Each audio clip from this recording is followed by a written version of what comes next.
superstar was canceled at the University of Notre Dame. We're here to talk about it.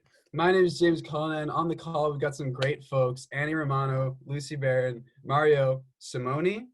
Is that how I say it? I probably pointed all the wrong directions. I mean, Matt's here, I guess, as well.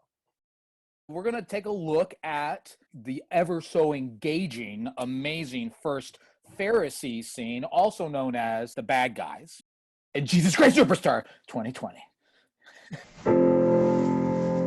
We need a more permanent solution to our problem.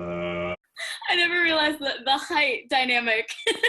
You know what's funny about that is when we cast you guys, Daniel Padilla was so excited. He's our music director. If you don't know him, he was so excited by the height difference. It is kind of funny. It is kind of funny, I'm not gonna lie.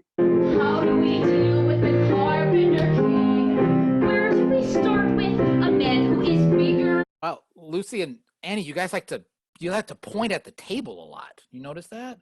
Well, I got to go back and look at that. No, Yeah. What's his point? Hang on, what's this? I have a point to make.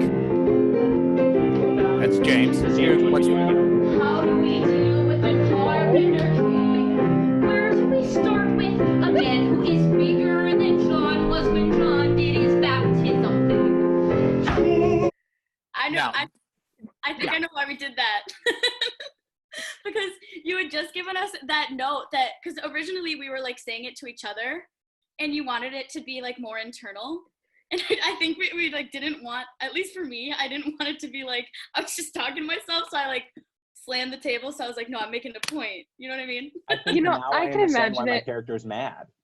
Because I just watched them point at the table a bunch of times. And I'm like, fools, what are you doing? What are you doing? In fact, also pointing at the table. You would be, James, just point. And I think the first time we did this in rehearsal, Mario, what did you do with the chair? I threw a chair across the room. Chucked it. Terrifying. Really. All right, well, let's pretend you threw the chair and let's watch the pointing acting. How do we deal with the Carpenter King? Where do we start with a man who is bigger than John was when John did his baptism thing? Fools, you have no perception. What are you guys wearing? How would you describe that suit, Mario and Caiaphas? How would you describe that? Oh boy. To use the words of Rick Donnelly, our wonderful costume director, he told me that was the sleaziest suit he could find. I'm colorblind, so I'm having a hard time here, but the suit he gave me was like purple, but it looked just like that. It was awesome.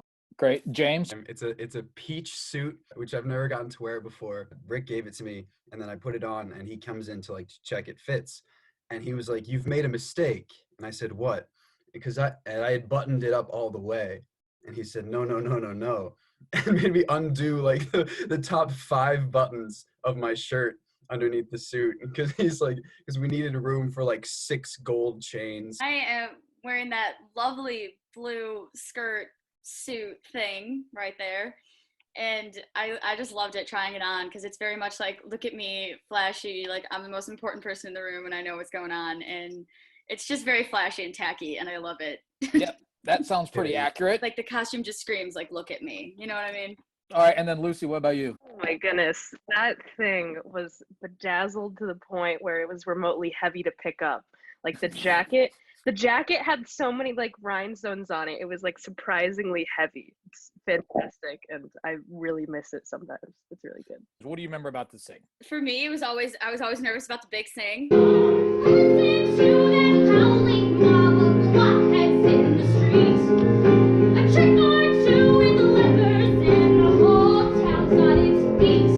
Because I was like thinking of Melissa Foster and working with her and like pushing against a wall, but I didn't have a wall to push against. So why are you pushing against walls? Can you tell people about that? I would hit that note. That's how she told me to do it. Well, can you explain to people like what's the point of that? Did she just want you to push on a wall? It just like it makes your support better because you're like actually giving it your all. If that makes sense, because you're like stronger. I don't know. You're putting your energy behind it. You're engaging your core. There we go. Thank you, Mario. And I paid attention. All right, Mario. What about you? Oh, geez. I remember throwing the chair. That was fun. I kind of wish I brought that back. Yeah, it was a lot of fun for me, just jumping back and forth between high and low notes that were equally difficult and not in my range. Gentlemen, I see I think for that scene, I was always on guard just because like loud noises will like make me jump naturally all the time. And so Mario would always be right behind me, like slamming the table, clapping his hands. Fools, you have no perception. The stakes we are dead. And so memories of that scene are always me jumping in my seat and trying to like not seem freaked out. James, if you were there, what would you be doing? If I was, I'd be about to sing. Imagine me again, very attractive man, just sitting there. I think I missed like every day you guys worked on that scene, and I would always come in and be like, "What are we supposed to do?" Why are the Pharisees and why are you important to this story, Annie? Because the plot wouldn't move forward without my character Caiaphas or the priests. Because I was like in charge before Caiaphas, and I like gave the whatever to him, the power to him. So yeah. Don't play the timeline card. No, it's true. So yes, I would say the plot would not move forward without me. No big deal. I come into this scene having already decided what needs to happen, and I have to convince everyone else that it needs to happen. Therefore, they wouldn't be convinced without me. Jesus is a well-renowned figure. This is known. And one of his leading traits is that he is a forgiving person. Where would he be without us? Because we are those who he needs to forgive. Because without us, he'd just be chilling. Oh, fascinating. That's some thought. I'll have to put some thought into that. All right, can't wait for this answer. James, why are you and the Pharisees important to the production or the show?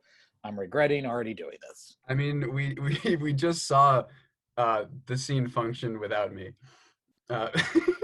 So really, I thought it was great. Talk about the cast, not the show itself, but the cast. You know, every like family and every cast like has like their own dynamic. Annie, who are you in this cast? Oh boy. I would say I'm the responsible mother figure, voice of reason. Stop where you are. Stop.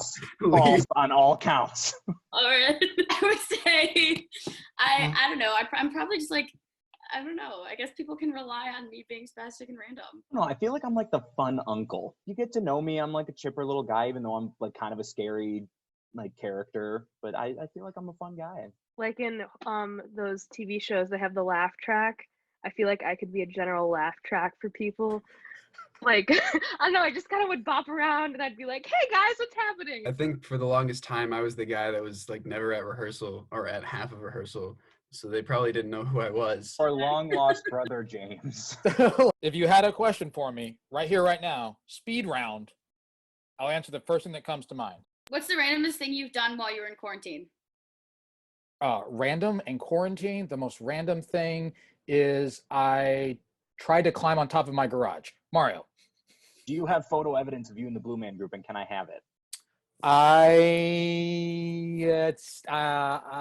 have one picture somewhere, but I have a painting like in the actual Blue Man Group. Whenever you're performing, you catch all those they look like gumballs, but they're actually just paint inside condoms, and you'd break them and you have like a painting and you'd spin it and you'd spit the colors there, and then the painting would spin. So you basically create a color painting. That painting is in my office at Notre Dame, and no, you can't have it. Lucy. Did you ever try on the priest outfit / did you want to? No and no. James. What is your favorite type of fighting style? The one where I don't lose. All right, you guys be safe. Thanks for the recordings, and we'll talk. We'll see you at some point. All right, bye guys.